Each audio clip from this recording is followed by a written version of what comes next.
can see just to the right. I don't think that puts the corner. Good afternoon. Hi. Good afternoon. Good afternoon. Yes. Good afternoon. Like it, yeah. Is that how you record this now? Next to the pink is possible, isn't it?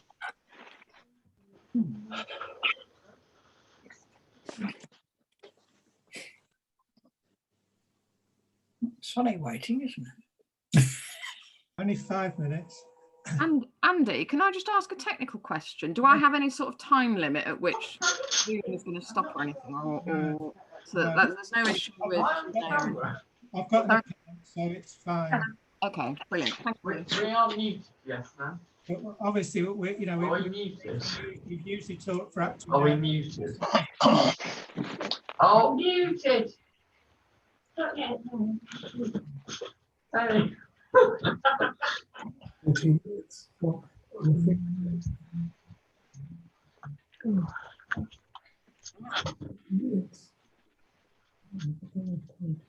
Oh, I thought it was a pint of beer. A can of beer.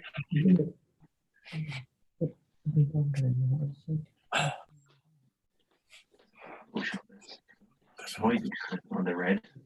Two reds to the left cushion. Leave himself happy by those play the black. Quite tricky all round the opening of this break, isn't it? Very awkward. The split in the way he was positioned. Absolutely straightforward, any part of it.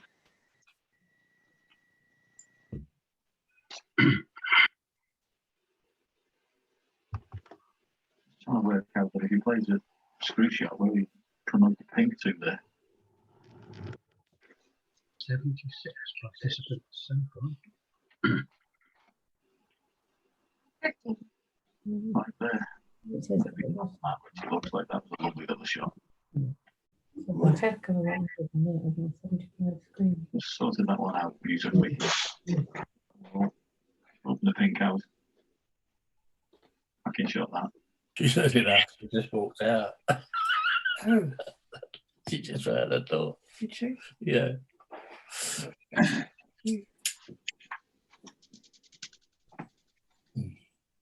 You must count people. You must count people. Oh, screens. No, I won't count you. To be 3. Got my thumb. Still getting through this break. Walking about. I don't think he's not. Be with.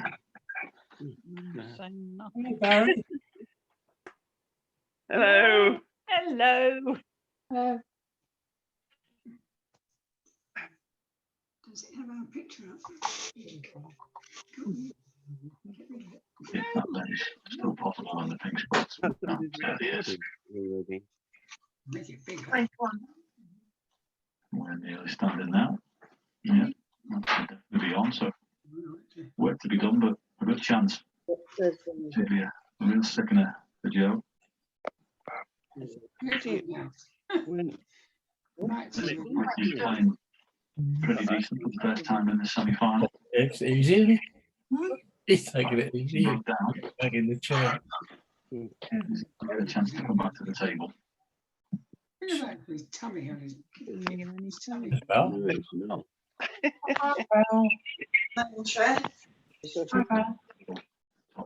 Middle, in the middle, to the right corner. you silly. People in an area.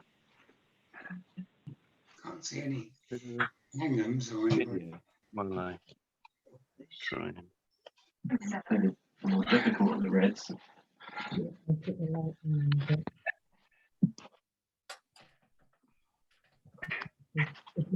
Right. You fancy on the other side if you're right-handed, so We're almost very ready. ominous. The start of the break then. Way to unlock the puzzle. Back to the table. I've switched video. Right, I'm going to mute everybody now because it's almost time to start. You'll be able to unmute yourself if you have a question later. Also, because there's so many people here, there's 82 people signed on, which is probably means there's over 100 people watching because there's lots of couples. If you have a question or think of a question during the talk or at the end, if you can send it to me via the chat button at the bottom, and then I can ask.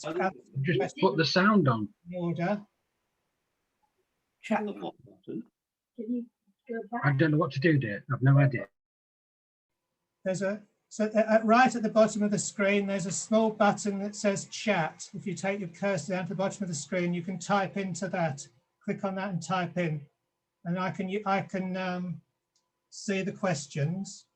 The other point is we've got a lot of people here, and Zoom say if you've got more than 20 people, it can start degrading people who've not got a very good internet connection. But they ask if people could actually stop their videos if they don't need to have them on, because you'll still be able to see the speaker and you'll still be able to hear and everything. You can switch on your video later, but while the talk's going on, I would appreciate if people would switch off their videos.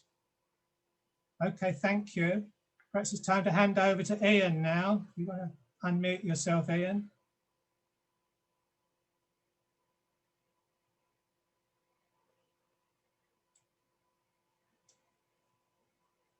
Ian?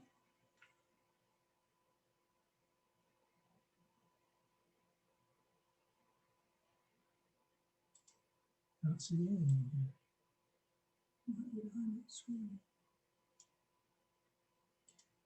Ian, are you there?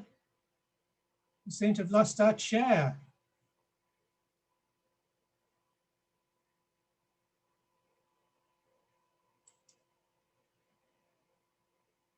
I saw him earlier, but I can't see him now.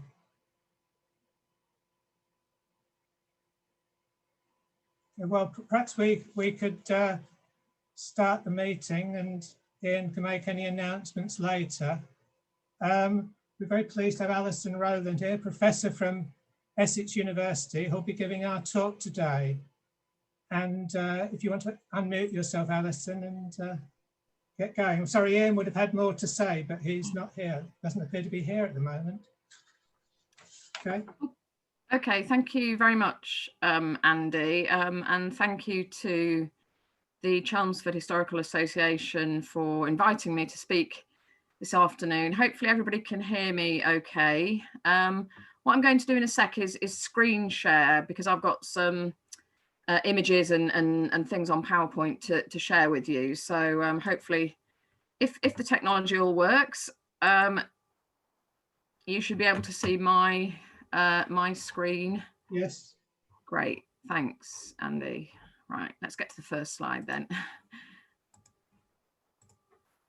Okay, so the title of my talk this afternoon is Early Modern European Witch Trials, Essex in a Comparative Perspective. So I'm going to have a focus obviously on Essex witch trials, but I'm also going to use the talk to set what was going on in Essex in a broader comparative context.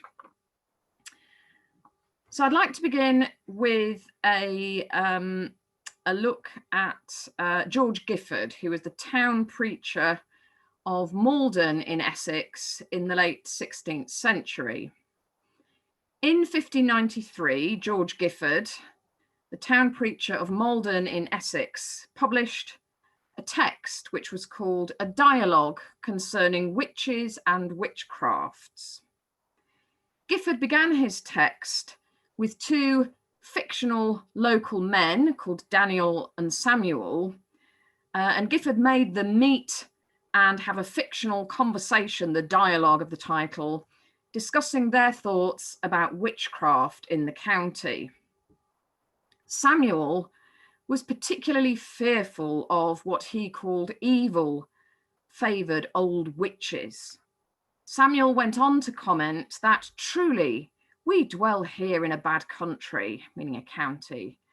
I think even one of the worst in England. He added, there is scarce any town or village in all this shire, but there is one or two witches at the least in it.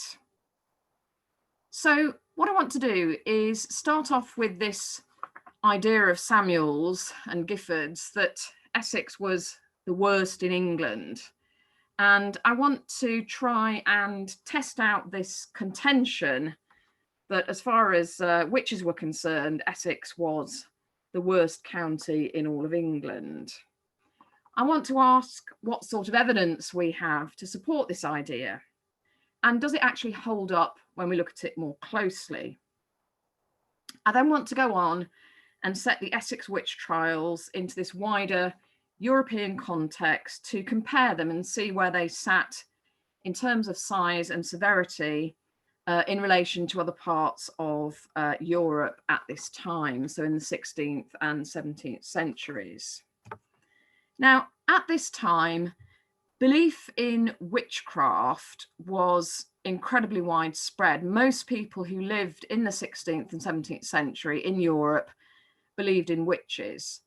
And by that, I mean people believed that a witch could cause them harm through magic, so could do them, their families, their livestock, their health, some damage through magical means. That was one important aspect of the belief in witchcraft. And the other part of belief in witchcraft was the idea that witches were in league with the forces of evil, in league with the devil. And so we're also committing a sort of a religious crime as well as being workers of magical harm. So this was pretty serious stuff. This concern about witchcraft was obviously underpinned by these beliefs in witches as powerful and threatening beings. And as well as this very widespread belief in witchcraft, all early modern European countries had laws against witchcraft. They had criminalized witchcraft at the highest political and legal level. And we can see that in England. This is a sort of a summary table of the laws against witchcraft in England at this time. The first statute was passed in 1563 in the reign of Elizabeth, very early on in the reign of Elizabeth I. And that first statute was then made more severe in the early part of the reign of Elizabeth's successor, James I of England. So we have a statute from 1563 and then a later, more severe statute from 1604. So this is the legal framework for English witch trials, but obviously also Essex witch trials. And we can see from this table that obviously the rulers of England, that the Parliament, the monarch, the judges, the courts are taking witchcraft seriously, and indeed in many cases for the various different aspects of magic that were being punished here, the penalty is death. So you know, this is regarded as a really, really serious capital crime. And this sort of legislation is appearing all across Europe in the 16th century. So this real concern with witchcraft is shared by politicians and rulers across the board. So we're seeing the English legislation here. So given this widespread belief, then this widespread concern about witchcraft, and given this widespread attempt to legislate against it, we've got, if you like, essential preconditions to create witch persecution everywhere. And I think it's quite interesting. When we look at the comparative context later, we'll see that actually some areas end up with lots and lots of witch trials, and other areas are much more restrained. And it's quite interesting. One of the things I'm interested in is sort of exploring why some areas end up having lots of witch persecutions, whereas others have barely any at all. So that's the context then, belief in witchcraft and laws against witchcraft. Let's then test out the idea of fictional Samuel from Malden. Was Essex indeed the worst county in all of England? What sort of evidence is there that we can piece together to test out his idea? Well, the first thing that we can say is that Essex has the first execution for witchcraft under the Elizabethan Witchcraft Statute of 1563. So reasonably quickly after that statute was enacted in 1563, we get the first execution for witchcraft, and it happens in Essex. So the first person to be hanged for witchcraft in England after that act is an Essex woman called Elizabeth Lewis of Great Waltham, and she was actually accused of having murdered 3 people by witchcraft, one of whom was a 3-year-old boy, the 3-year-old son of one of her neighbours from Great Waltham. So very quickly after that act was passed, Essex people used it to begin to accuse other people of witchcraft, and indeed we saw this very, very early execution in 1564. So Essex has the first execution. Essex also, and I should say I've lived in Essex now since 1992. I'm based in Wivenhoe. So when I say we, I am meaning the county of Essex. The county of Essex, also had the first witchcraft pamphlet. So this is the first printed text about these witches and about the witch trials that were going on. So Essex also, as well as having the first execution, also has the first witchcraft pamphlet, and that was published in London, printed in London in 1566. And it rejoiced in the title, The Examination and Confession of Certain Witches at Chelmsford, meaning Chelmsford, in the county of Essex. And this was a very detailed account of the trials for witchcraft of 3 women who were actually all from Hatfield Peveril. The reason the pamphlets often say that the witches are at Chelmsford or of Chelmsford is not because the women were from Chelmsford, but because the trials, the assize court trials that the pamphlets are detailing, take place in Chelmsford. So because it's this really important legal centre for the assize trials, often that's captured in the title of the pamphlets. So this pamphlet details the trials for witchcraft of Elizabeth Francis and a woman called Agnes Waterhouse, and we're pretty certain Agnes was Elizabeth's sister, and also Agnes's daughter Joan of Hatfield Peveril. So we've got a really interesting sort of family group of alleged female witches in this very early pamphlet, and we know from the pamphlet that Agnes was probably aged around 60, 64 at the time of her trial, and her daughter Joan was somewhere in the region of 18. Elizabeth was probably a little bit younger than Agnes, but we're not sure. And of these 3, Agnes ends up being hanged for witchcraft at Chelmsford in 1566. And this pamphlet was incredibly groundbreaking. It's not just the first witchcraft pamphlet, but it's also got really interesting testimony in it about witches' familiars. And these were the strange imp-like creatures that witches in England were supposed to have particular relationships with, and they were also regarded as the sort of the source of a lot of the witch's evil. So they were regarded as sort of evil spirits that the witch worked with and worked through. And in this case, Elizabeth Francis has a witch's familiar that was a cat called Satan. So you can see how it was being imagined by contemporaries as a sort of demonic evil being. But also there was a very detailed description of a demonic dog, a devil dog, involved in this trial as well. So it would have been very, very newsworthy, very sensational, very new, very radical for its time. It was also illustrated, which again, in terms of the sort of novelty and the impact of these ideas, obviously if you provide illustrations in the pamphlet, as well as the narrative, the story of the trial, you've got this very bizarre and fantastical being, the devil dog, which has the sort of the horns of a cow, and a key that he'd stolen that's around his neck. And the illustrator, the pamphleteer, has tried to render that very strange image in the illustration. But it also shows us witches. It actually tries, very crudely obviously, but it tries to capture in the printed pamphlet the identities of these accused women.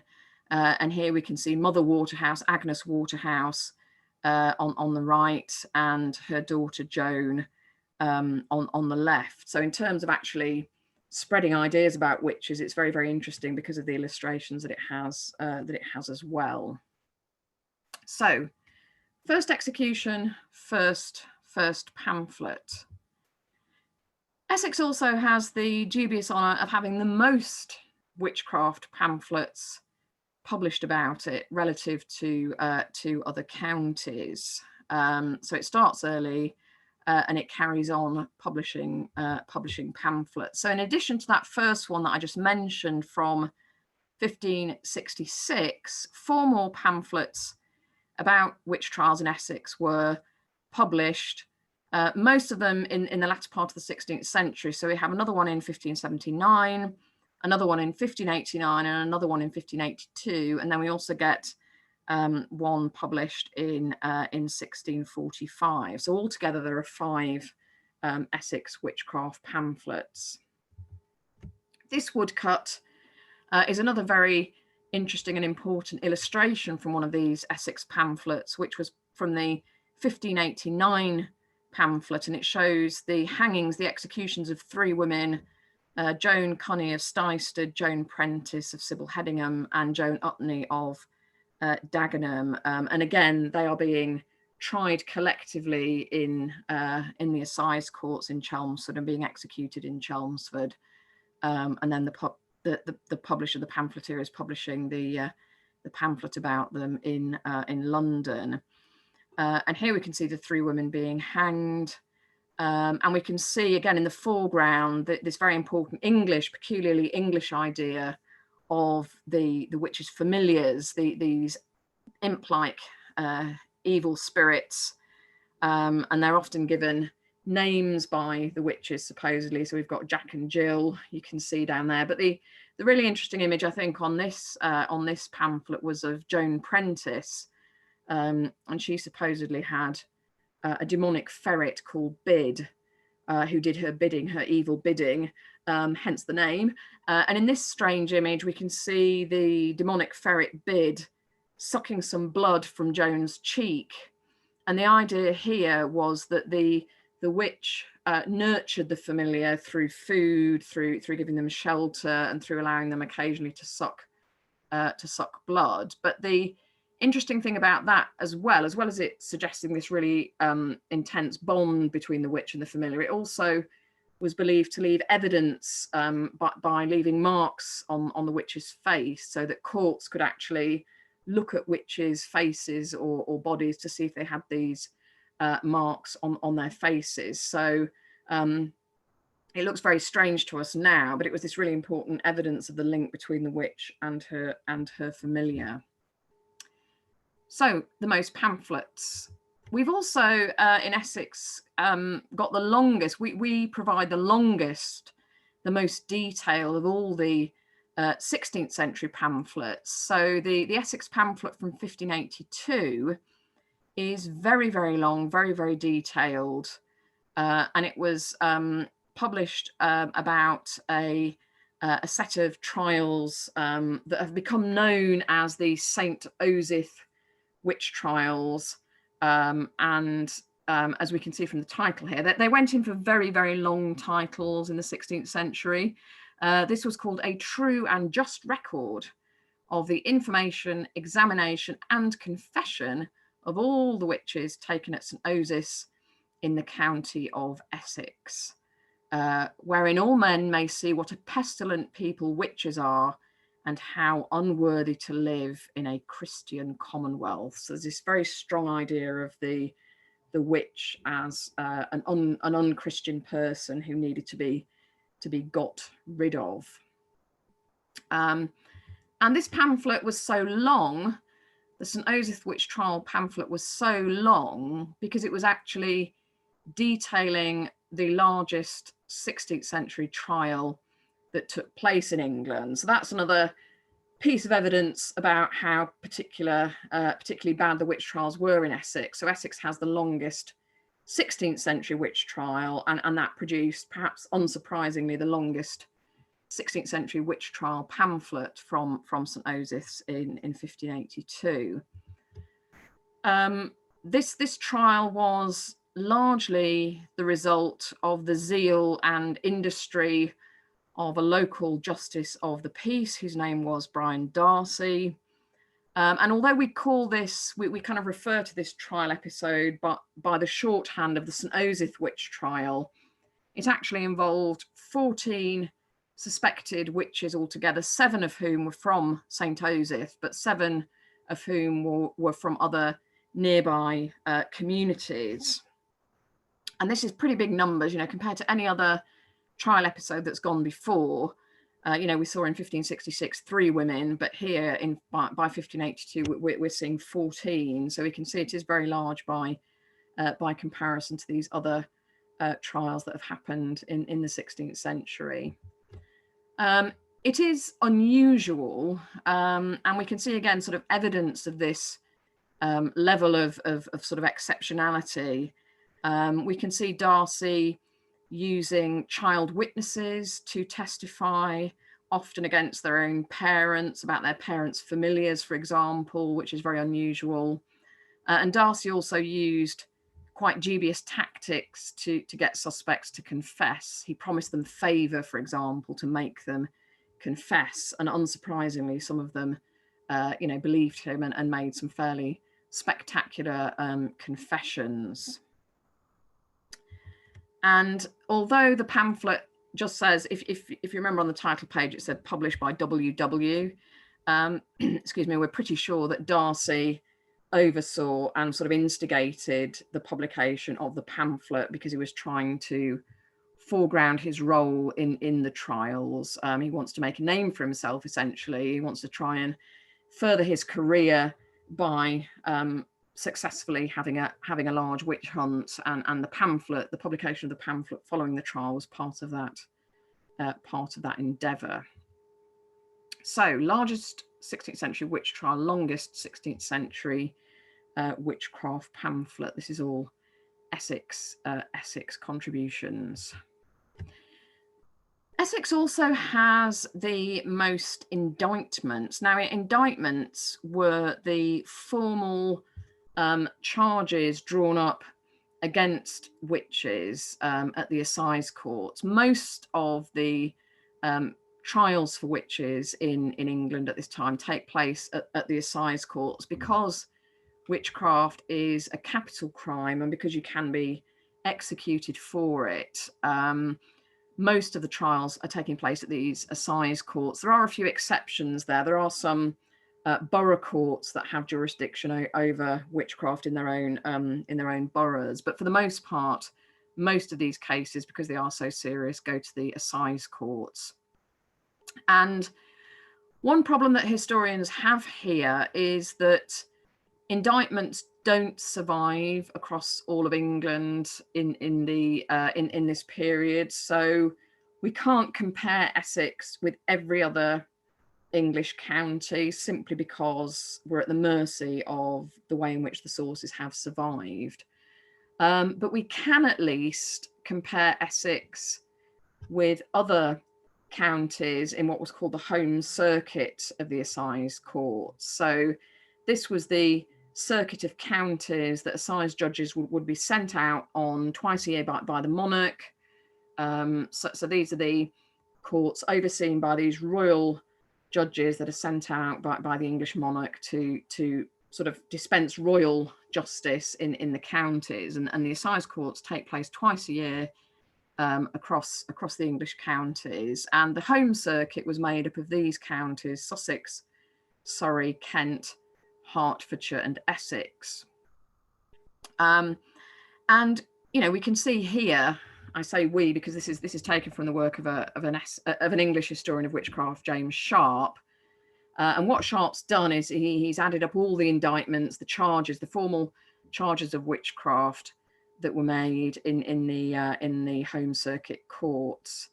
Now, there are many more indictments than there are actual accused individuals, and that was because one person could be charged with several counts of witchcraft. So these aren't individuals who were charged with witchcraft, but it's the number of charges brought against individuals. But even on that basis, we can see that Essex stands out in the context of the home circuit.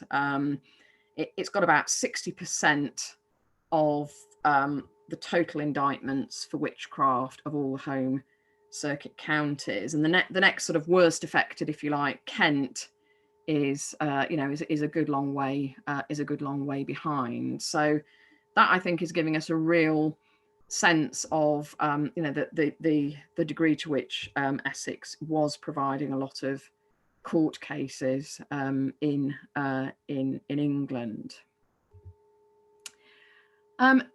This probably means that Essex also actually has, sadly, the most executions. I mean, the reason I put a question mark there is simply to flag the fact that sources don't survive very well across the rest of England. But I would be willing to suggest that Essex probably does really have the most executions. And the reason I say that is because spectacular trials tend to produce pamphlets. They tend to go into print because obviously the printers and publishers know that pamphlets about big witch trials are going to sell. So I think if there had been, lots and lots of executions in other parts of the country, we would probably see that reflected in pamphlets. So I think there is a bit of sort of doubt and a few question marks around the issue of source survival, but I think we're probably on reasonably solid ground that that Essex is one of the worst, if not the worst.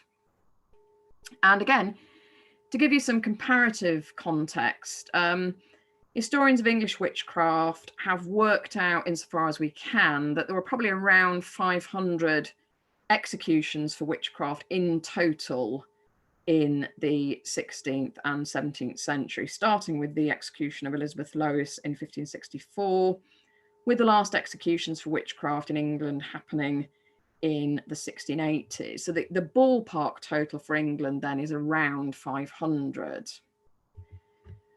We know from the work that historians, particularly Alan Macfarlane, has done on the Essex assizes, which do have these good records, that of about 291 people accused of witchcraft, around 129 were found guilty, with 74 of them being executed and 55 imprisoned. And the reason for the number of imprisonments was because under the 1563 English witchcraft statute, if you had only harmed somebody by witchcraft but not murdered them, for a first offence, the penalty wasn't execution. The penalty in that context was a year's imprisonment with 3 appearances in the pillory.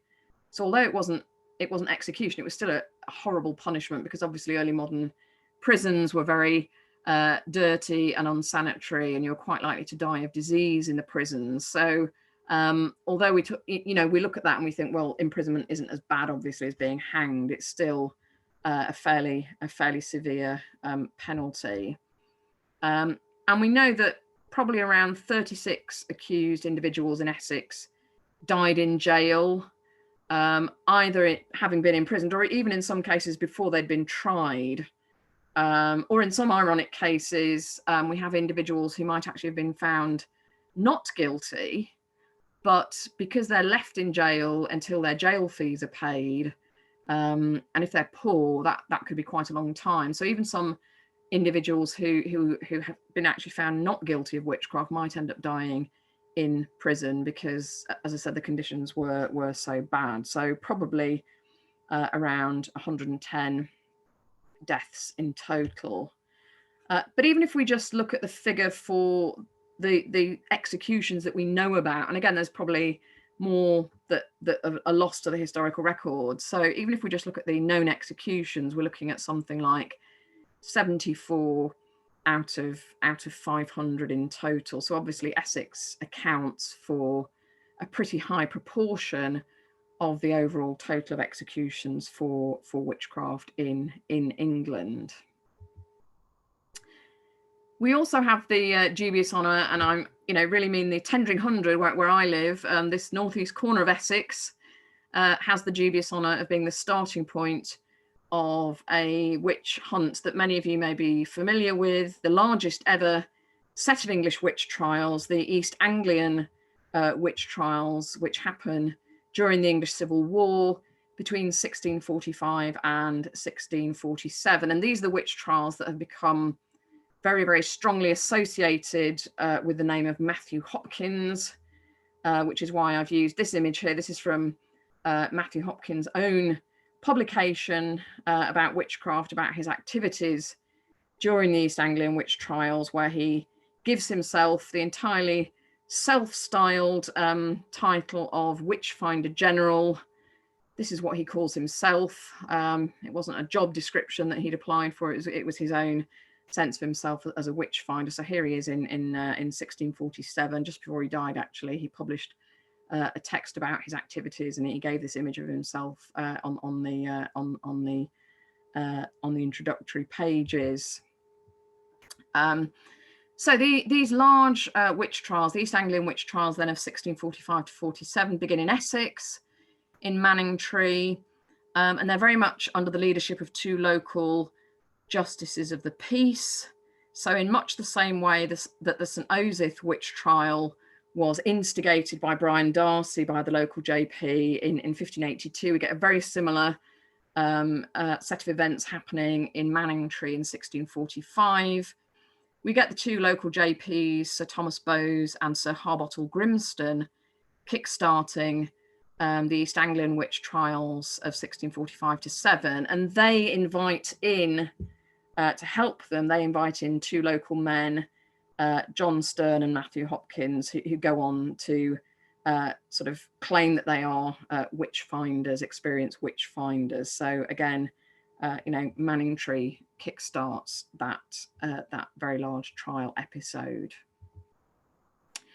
And I think as well we can say that what happens in Essex in 1645 ensures the continuation of this largest ever English witch hunt. Because if the Essex phase of that witch hunt hadn't sort of taken off, if there had been lots of acquittals and lots of not guilty verdicts when those trials are held in Chelmsford in the summer of 1645, it's very unlikely, I think, that the trial episode would have continued, because if the courts had not found lots of people guilty and not executed lots of individuals in 1645, it's very unlikely that the impetus for the East Anglian witch trials would have carried on.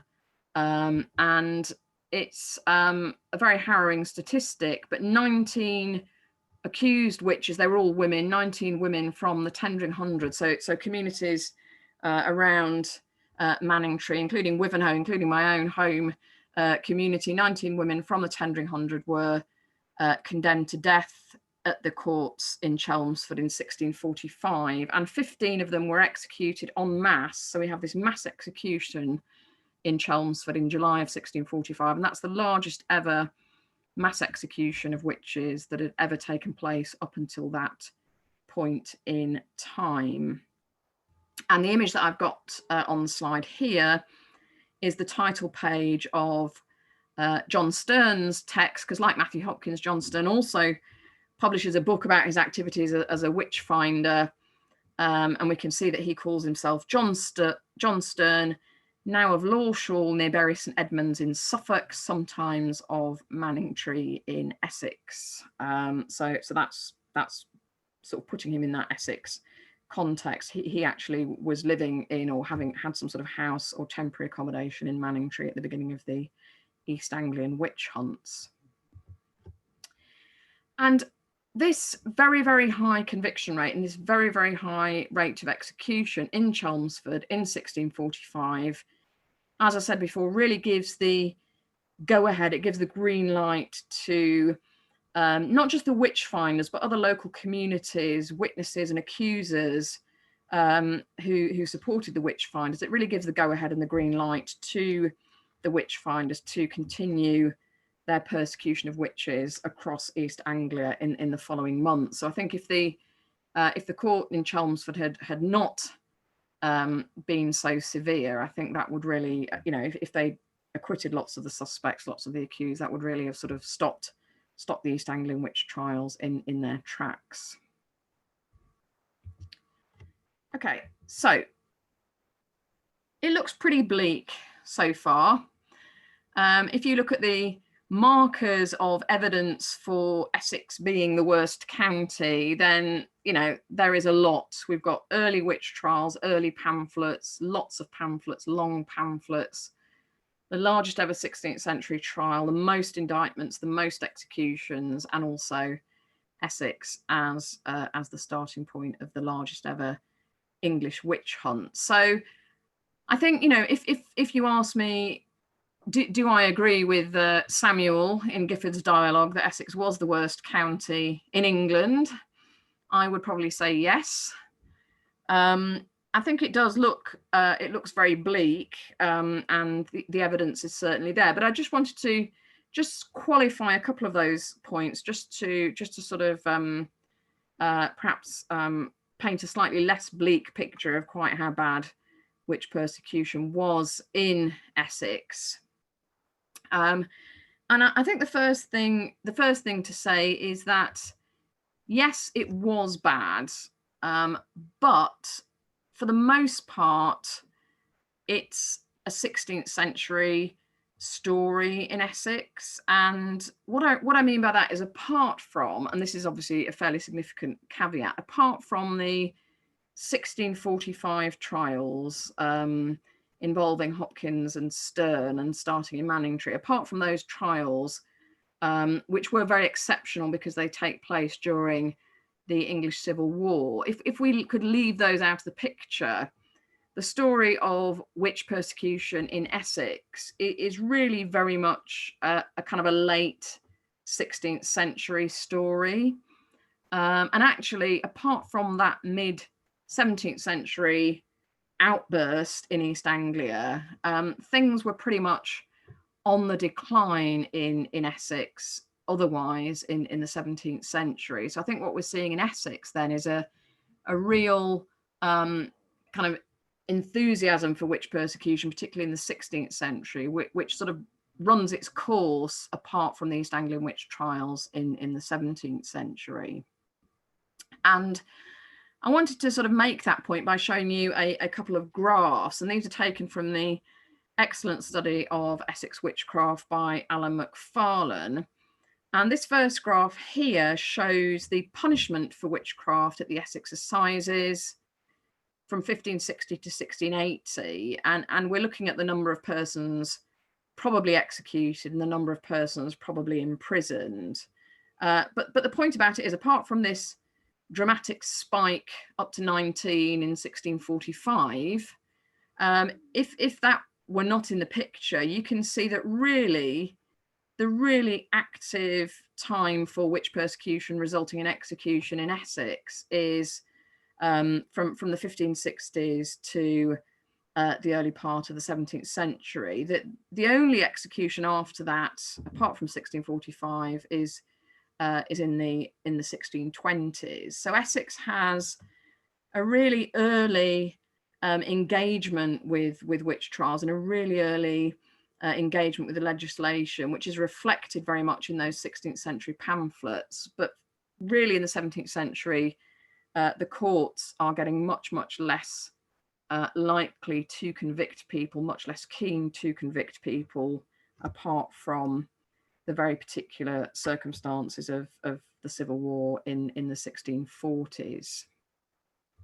And a similar story is told by this graph, again from McFarlane's very good study, which looks at accusations. And again, interestingly, again, we see this very dramatic peak in 1645, where there were 36 people accused, 36 women accused.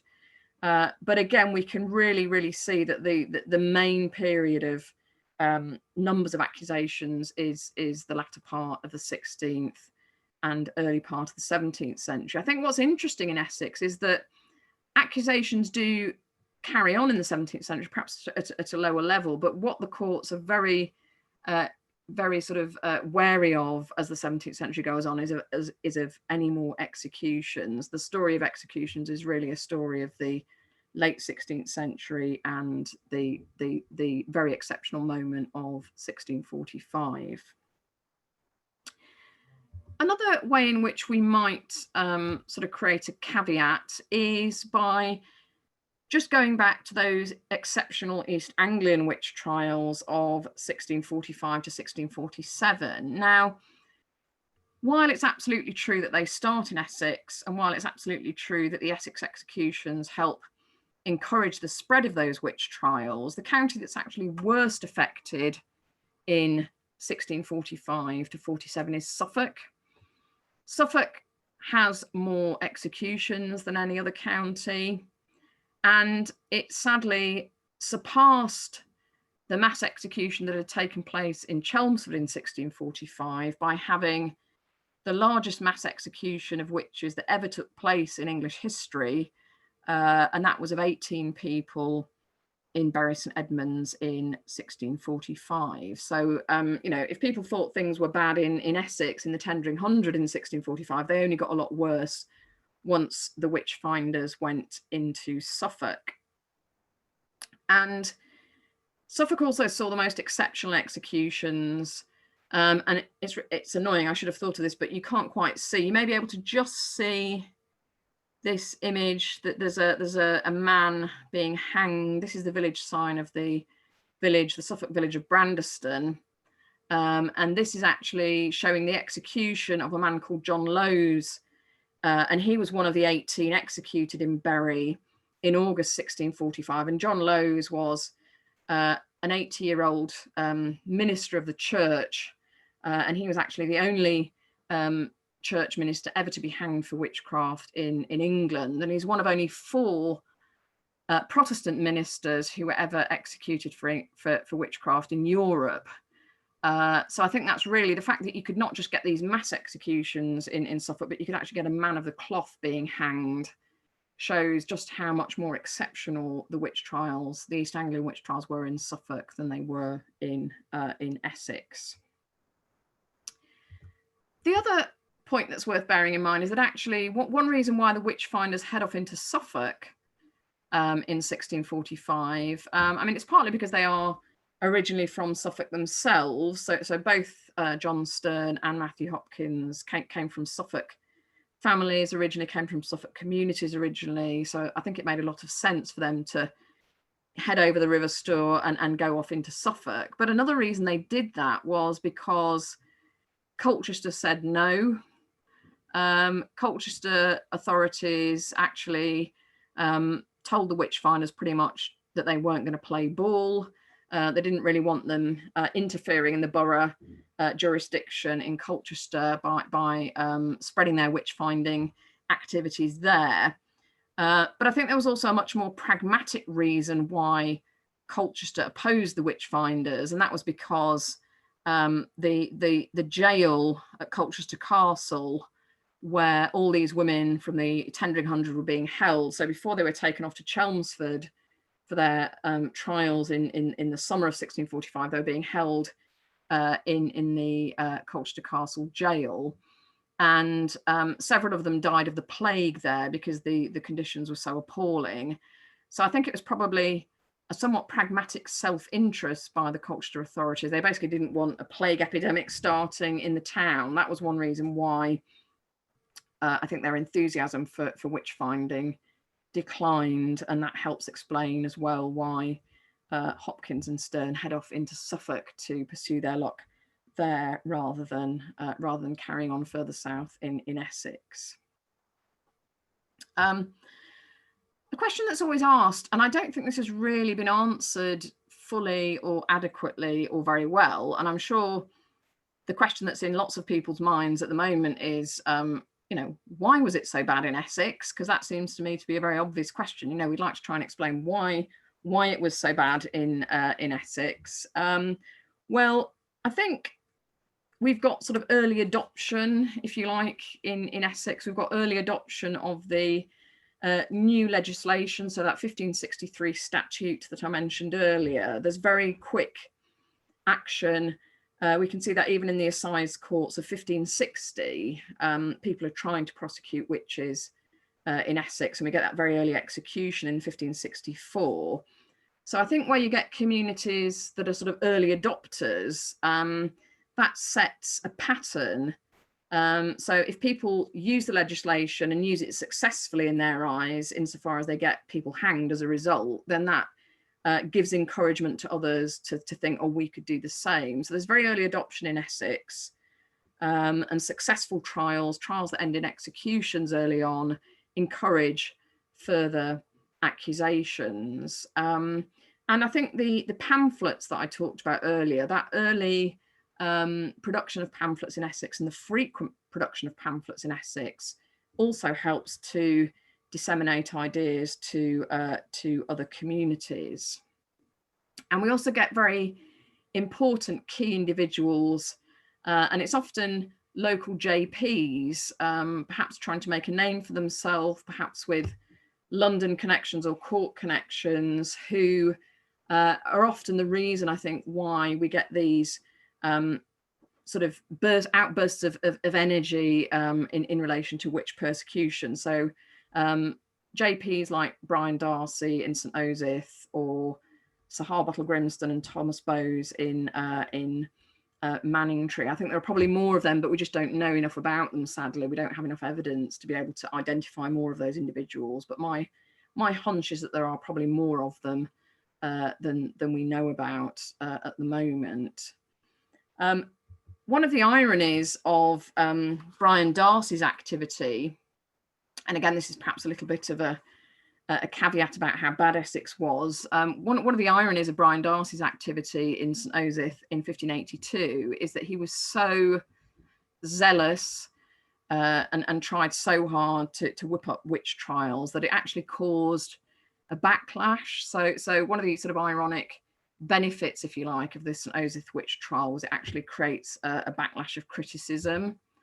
And the first and very radical critique of witch persecution that was, and it's the first major critique that's published at all in England. It's one of the most radical criticisms of witch trials that's published in the 16th century.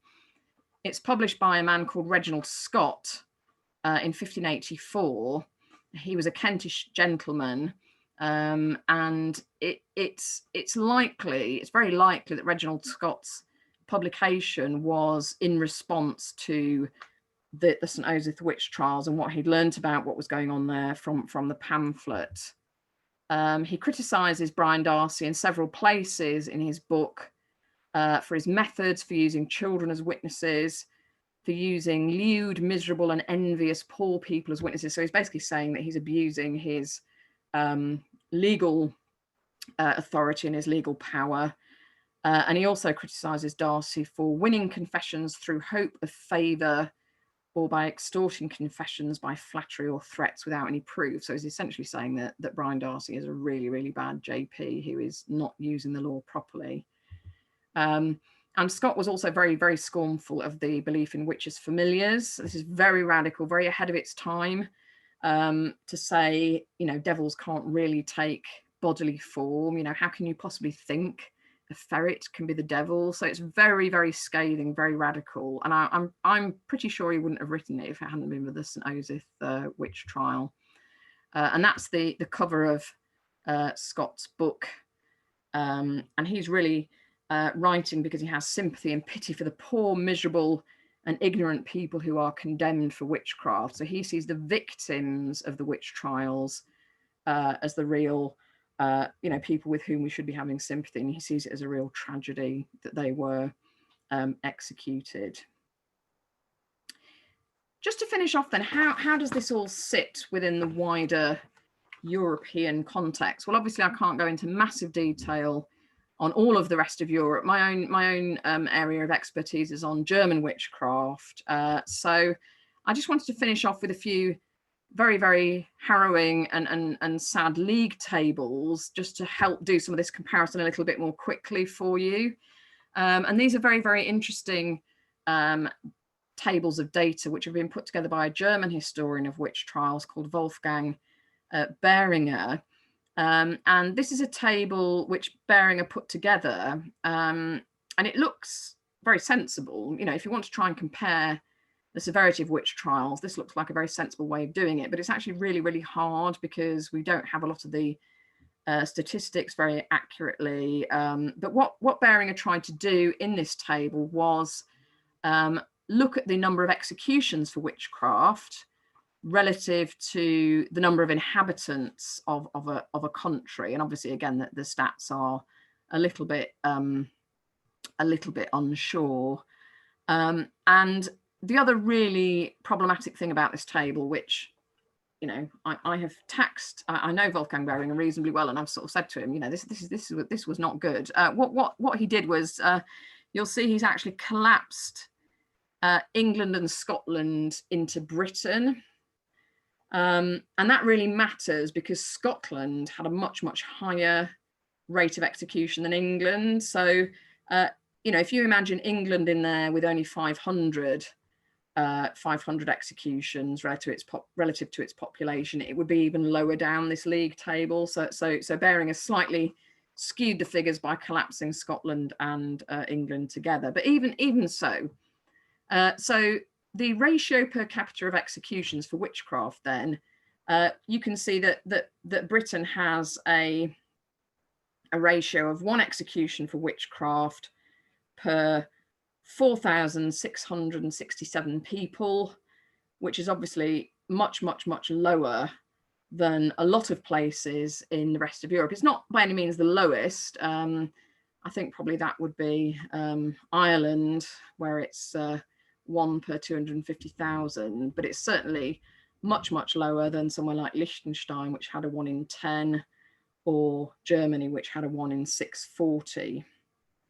And we can see in Germany, for example, the total number of executions is just absolutely off the scale by comparison with England. So if we've got a total for England of witchcraft executions of 500, we can see Germany had 25,000.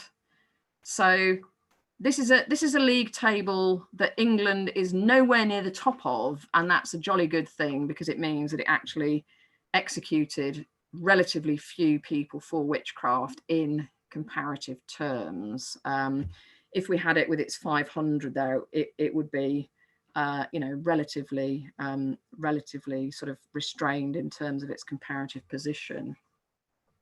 And just to give you an idea of how terrible some of the German witch trial episodes were by comparison. So remember, England, the total nationally is 500. If we take the focus down regionally to some parts of Germany, you know, we can see that some of the worst German witch trials were happening in relatively small territories in relatively short periods of time, and they were, you know, infinitely worse than what was going on in total in England. So, for example, just to take one of these, the bishopric of Bamberg between 1626 and 1630, so in about a 4-year period, this German territory executed 600 people for witchcraft. It executed more people in 4 years than the total whole number of executions for England throughout the 16th and 17th centuries. So we can see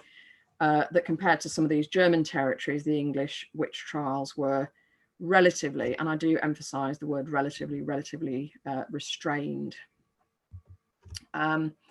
And again, another way that Behring has put this together is by some of the largest witch hunts in Europe. And we can see that England and Essex are absolutely nowhere near there. But the only sort of UK territory that makes it onto the league table is Scotland, which executes actually probably somewhere in the region of more like 1,500, we know now, 1,500 people for witchcraft between 1560 and 1670.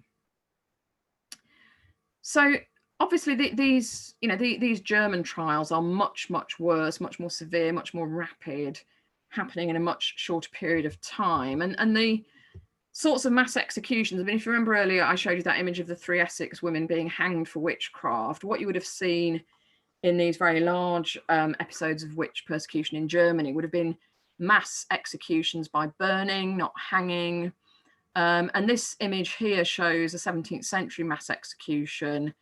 And what you can see, hopefully, on the left there is the executioner. He's going around and he was showing the victims, the alleged mercy of strangulation before they were burnt at the stake. So they're not being burnt alive. If you confess to witchcraft, you were shown this alleged mercy of being strangled before you were burnt. And the reason that the victims are being burnt in these sort of strange hut-like constructions was it was a lot cheaper and easier to burn several people. You could use one stake and brushwood that you built the hut out of, rather than a big heap of expensive logs per individual. So this was a kind of a way that the judicial machinery and judicial budget was adapting to the costs of these large executions. To give everybody their own stake and their own pile of logs was just simply very, very expensive. So this was a way of trying to manage the costs of mass execution. Why did things get so out of hand? This is just to finish off with. Well, what's very different about a lot of the witch trials in Germany and Switzerland and other parts of Europe was that torture was used to effectively force people to confess. In England, torture wasn't used in the criminal law. It could only be used if it was authorised centrally by the monarch or by the Privy Council. So you do see it being used for example, in cases of treason, like the gunpowder plot. We know, for example, that Guy Fawkes and the other conspirators were tortured.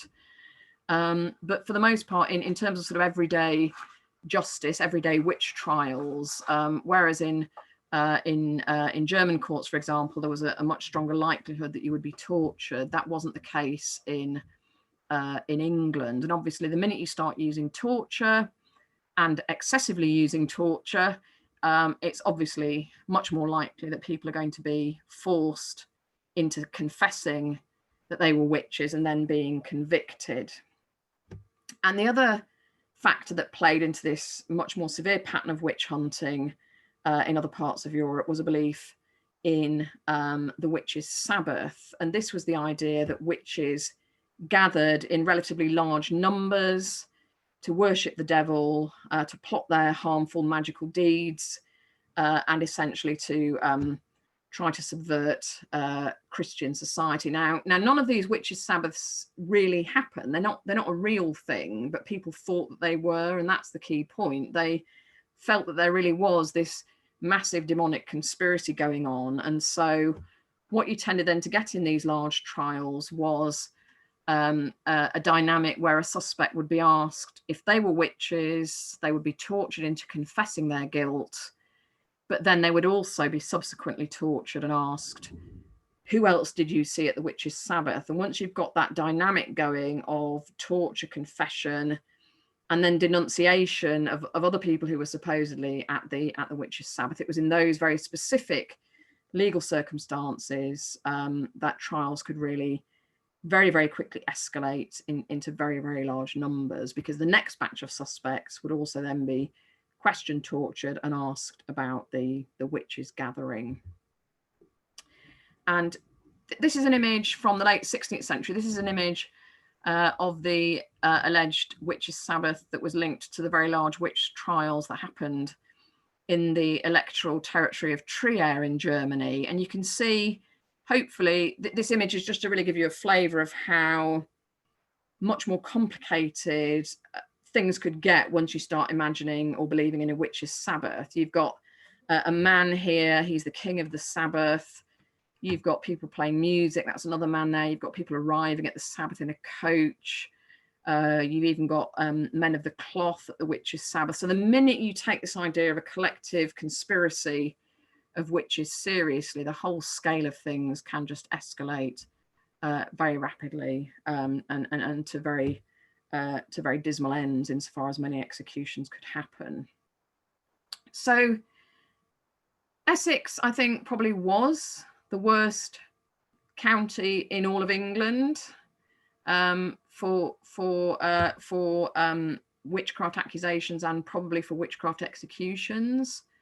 But I think there were other counties in England which also had a fair number of trials, and certainly Suffolk in 1645 is a very important example there.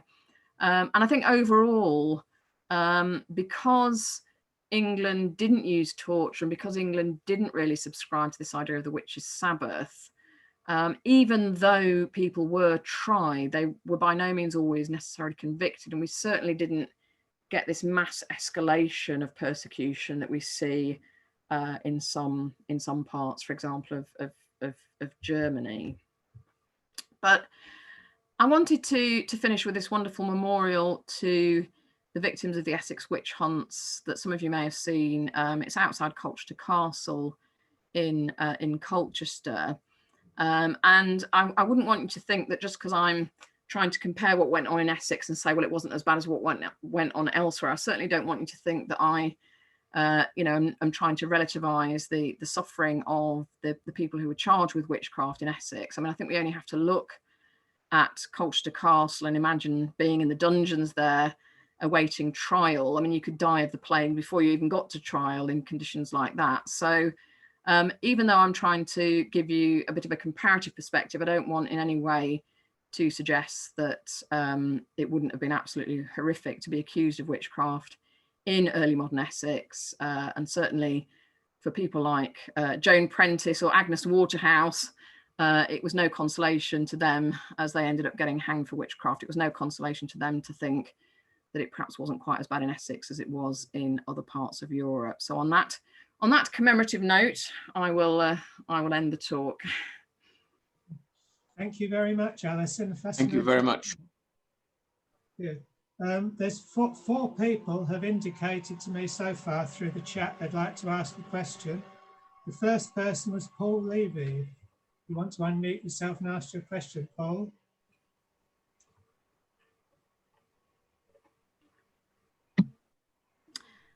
I can see it in the chat. Can you hear me? Oh, yeah. I was just yeah, it's as per in the chat, yes. Yes. Yeah, Paul, just shall I repeat it, Paul? So Paul had asked, Yes. why do I think that there's still so much interest in witchcraft and the occult in the 21st century? I think that's a really, really interesting question. I think there are probably various reasons. I think one is that we now think of it as a really bizarre thing to do, to go around actually formally trying people and even executing them for something that we know wasn't a real thing. I mean, people couldn't really kill somebody by cursing them, and people didn't really fly to Sabbaths and so on. So I think it's this sort of horror, but this sort of perhaps horrified fascination with this bizarre thing that could result in so many executions. And I think when we're sort of baffled by something and horrified by it, we want to try and just find out, what was really going on. But I think as well, it's become a really important part of 21st century sort of popular culture. I mean, if you think about the number of books and films and sort of TV shows and general interest there is in the occult, and certainly I think a big factor there is the emergence of modern day witchcraft and Wicca since sort of the end of the Second World War. So I think it's witchcraft is in all sorts of different areas. I mean, there's historical witchcraft, but there's also modern day witchcraft, there's sort of cultural entertainment witchcraft with Harry Potter and so on. So I think because it's functioning and developing in all sorts of different levels, I think that keeps the subject very, very much alive. And certainly, there is still a lot of interest in it, which I think is a good thing, because I think it's a really important thing to look at. But I think I'm always interested in looking at the history of it rather perhaps than the the sort of modern day cultural engagement with it. Thank you very much indeed. Thank you, Alison. The next question is from John. If you like to read it out for us. Okay. John asks, what do you believe were the key factors in explaining the number of high cases in Suffolk and Essex? Yes, I mean, what do you think that they're? I mean, obviously the actions of those sort of few zealots and individuals like Hopkins, but were there underlying factors that made Essex and Suffolk more, that could explain why it was more marked in those counties than other counties such as Kent? Yeah, I think it's a really interesting question. I mean, it's quite surprising to me that not more work has been done to try and explain it. And I think that these key individuals do matter, but I think you're absolutely right. You can never just get a witch trial or a witch finding campaign just because one or two men want to do it. You've got to have communities who are willing to make accusations, and you've got to have communities that are willing to stand as witnesses as well. So you've got to always have community input to make trials successful.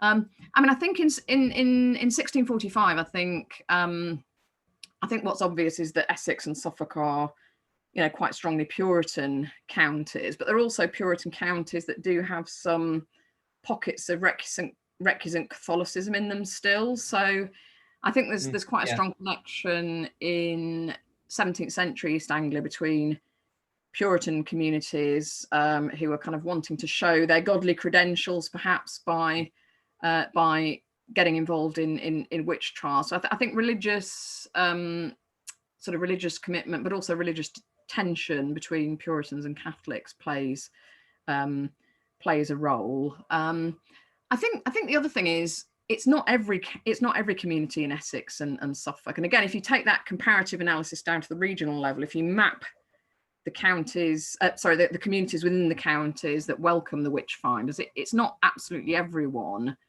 So I think what you have in most of these villages, there are probably suspected witches, and then communities make some sort of decision about whether they're going to use the witch finders to actually formally prosecute them, and some do, and some don't, and that can often come down to very fine-grained decisions. You know, how many people are on one side, how many on the other?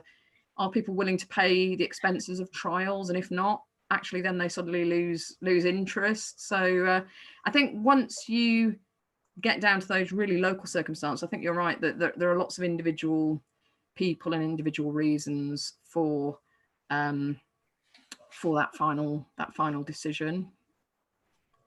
Thank you. Question by Ben Markham.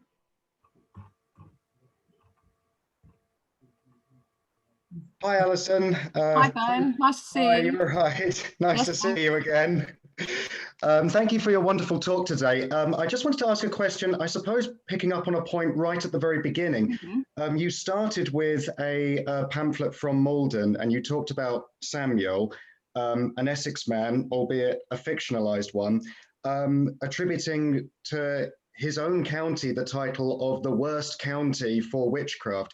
And I just wondered was this a reputation that Essex had outside of that particular county? Did others view Essex from the outside almost as a place to be avoided, enter if you dare sort of thing for Essex? I think certainly by the late 16th century, I think it probably does have that reputation. And I think that's probably partly as much to do with the pamphlets as anything else, because I mean, most people wouldn't necessarily have known what was going on in the assize courts in another county, but they would have perhaps heard of what was going on through a pamphlet. And the pamphlets do foreground the women that they say where they're from in the county, and that those images of them being hanged and so on. So I do think there is this growing perception. I think it's the St. Osoph pamphlet. I think that was a really, really interesting trial, not just because it was so big, but also because Darcy then gets the pamphlet out there. So I think the minute you publish anything at that level, you are spreading that message. So I don't know whether people would have thought, let's not go there, because what the pamphlets are saying is, yes, we've got lots of witches, but we're doing something about it. So it's partly a message about the law dealing with the problem. I mean, that's why the image of the hanging is important. So it's not that we're letting witches get away with it, but actually we are policing this. We're doing this, we're managing this problem. And I think, again, it depends. I mean, we haven't said anything about white witches and cunning folk, but they were believed to be actually able to work good magic. And if you actually read the rest of George Gifford's pamphlet, his dialogue between Daniel and Sam, what Gifford's really most bothered about is the large number of Essex cunning folk who are plying their trade in white magic and persuading people to believe in white magic. And actually Gifford is as concerned about the white magic as he is about the black. And actually for a lot of ordinary people, they would have traveled miles to go and see, some of the famous Essex cunning folk, because they would have thought they could help against witches and they could help against disease. So Gifford's fighting a bit of a losing battle, really. He's trying to persuade ordinary people to generally stop believing in any sort of witchcraft or magic. And obviously for people like Samuel, that's quite a big ask. So yeah, I think there's definitely contemporary perception there. But I don't know that it would have necessarily been seen as quite as negative. It was more about what the Essex JPs were doing about it, I think. Okay, yeah. Thank you very much. Thanks, Ben. Next question is from Tony Tuckwell. Yeah, Tony's asked about the peaks of Essex witch finding in the late 16th century in 1645 and the growth of intolerant Puritan interest. And I think going back to the earlier question, I think from John, I think certainly the there is a link there between the religious growing sort of religious radicalism or intolerance and this idea of the need to persecute witches. And I think that's interesting because it suggests that the witch in that context is seen much more as a sort of a religious deviant. So whereas ordinary people were much more concerned about the harmful magic the witch could do in the form of, you know, killing people and livestock and so on, I think we're probably seeing a concern with the sort of religious perception of the witch as a religious deviant. So certainly I think there are links there with Puritanism and a growing sense of the need to root out witchcraft for religious reasons. And again, in 1645, I think you can see those ideas mapping onto one another. And I think you can see that with you know, the JPs. I mean, we know Sterne and Hopkins were fairly strongly Puritan minor gentry, and I think the two Essex JPs as well. So yes, I think it is. I think religion matters, and I think also, I think with Brian Darcy there is a certain degree of desire to forward his own career. So I think again, I think with most of these things, there's never just. I think there are important factors and dominant factors, but there are usually several factors at work in the same, you know, in the same case. So I think Brian Darcy was also trying to sort of you know, make some career advances as well as trying to persecute, you know, godless deviants when he oversaw the St. Osyth witch trials. Got this 4 more people asked questions, 3 through the chat and 1 I was showing you. There's Peter Evans, someone called WEL, Rowena, and Frank Gill. Mm-hmm. Next is Peter Okay, Evans. Judy asked, was it mainly women? Yes, it was mainly women. I mean, Essex is very unusual in the fact that the sort of stereotype of the witch as a woman stays very constant. Something like 93% of all of those executed are women. So there are some men, but they are much fewer in number and much less likely to sort of be treated with the full rigors of the law in the trial. So I think that the stereotype of the witch as a woman stays fairly strong in Essex. It tends to break down much more in those parts of Europe where you have that idea of a witch's Sabbath, because once you start imagining that mass gathering of witches, it's much easier to imagine men and families. I mean, actually the idea of the witch family comes out as well, where you get a mother and a father and children, you get clerics imagined there and the king of the Sabbath. So I think because England is much more resistant to the idea of the witch's Sabbath, I think that helps the idea of the witch as a woman stay much more constant. Can I add to the question, please? Thank you very much, by the way, for the talk. Really interesting and clear. Was there any sense, because I was told at school, part of the reason that women... People have asked questions in order. We have got a series, so you don't... Yeah, it's to do with them being women, whether they were a drain on the economy of the local rural community because the community was having to keep them. So it was one way of absolving their costs. That's all I wanted to say. Sorry. Okay. Some of them certainly were older and poorer. So, for example, in the St. Osyth witch trial, we know that a couple of the women who were accused in the St. Osyth witch trial were dependent on poor relief. But again, I think that was a really good starting point in the historiography of the subject. But I think what we've learned now is that it was probably more complicated than that. So yes, that certainly holds up for quite a few of the women. But in some cases, for example, Ursula Kemp, who was one of the women executed from St. Osyth in 1582, she was also a reputed cunning woman who was meant to be able to work low-level white magic. So it wasn't just her position as a woman, but it was her position as a woman with some sort of white magical expertise. We also know that some of the women in St. Osyth were accused because they probably had poor sexual reputations. They had illegitimate children. So again, they may have been older and poorer when they were accused, but it's quite likely that their poor sexual reputation played a role as well. And I think the really interesting thing is that quite a few of these women are accused with daughters or in these sort of little family groups, a mother-daughter or a sister-sister, and that probably hints at an idea that there's this idea of sort of witch families where this sort of reputation is being passed on from mothers to daughters. And very often we just don't know the ages and the social status of a lot of them. So I think a lot of them have been assumed to be old and poor, but we don't often absolutely know that. So I think there's probably more complexity to some of the accusations. So while the gendering, I think, is a very important point and it stays very constant, I think, you know, there are other reasons why individuals get accused as well. Peter asked about Sir Harbottle Grimston. He and Sir Thomas Bowes had actually been interested in witch persecution before 1645. So a couple of the women who were accused in that Essex phase of the East Anglian witch hunts in Manningtree, it looks as though Sir Harbottle and Sir Thomas Bowes have already tried to get them convicted, get them prosecuted before 1645. So it looks as though they were quite keen to facilitate witch trials in their sort of local manorial areas, and it's the sort of moment of the Civil War, and then the help they get from Hopkins and Stern that really helps them get that off the ground. I think because the witch trials then move into Suffolk and away from the Tendring Hundred, and because there's been that opposition in Colchester,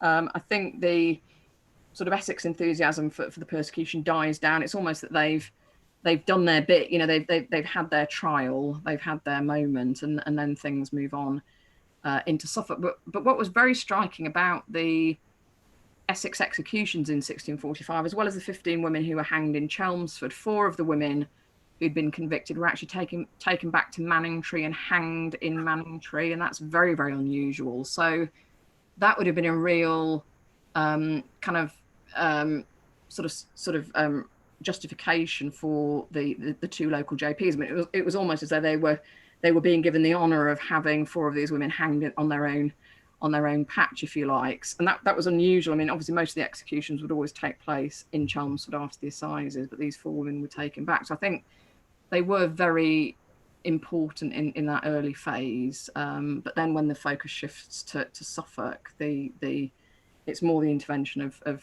you know, Suffolk authorities that's critical. Thank you. I asked about Harbottle Grimston because I've never known much about him, but the road I live in is named after him. Interesting. I didn't realise he had that background, so thank you. Well, it's interesting. I think if I look at witch trials, I see people like Darcy or Sir Thomas Bowes, you know, I see them in relation to the witch trial, but obviously they had much longer political careers where they did lots of other things. And to them, the witch trial bit was just part of a great, you know, long list of other things that they were involved in and other trials that they would have overseen and so on. So, you know, for them, it was probably just a sort of a minor part of their career, but obviously for the witch trial historian and indeed for the people accused of witchcraft, it was much more significant.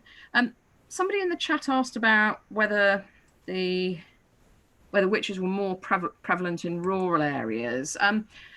Certainly many more suspects from rural areas are accused and tried, but I think that's largely a function of the fact that most of England and most of Europe was still agrarian at this time, was still very rural. So you know, it's kind of almost inevitable that most suspects come from villages, but there are also cases from towns. And again, it, you know, technically Manningtree is a town, so, you know, we could say that the Manningtree suspects are urban in that sense, but in terms of the beliefs about the witches, there's no meaningful real difference between the sorts of things that rural and urban witches were believed capable of doing. I think the key thing is the sort of people they were and whether or not they'd fallen out with their neighbours. So if you were a perhaps slightly aggressive, bad-tempered, interfering person who perhaps cursed quite a lot and didn't show enough gratitude when you were given things, if you were that sort of a person, you were more at risk of getting a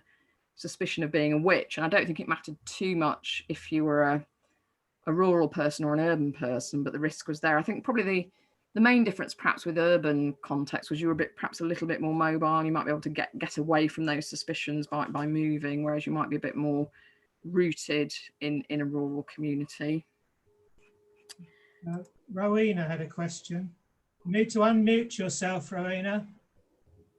You need to unmute yourself.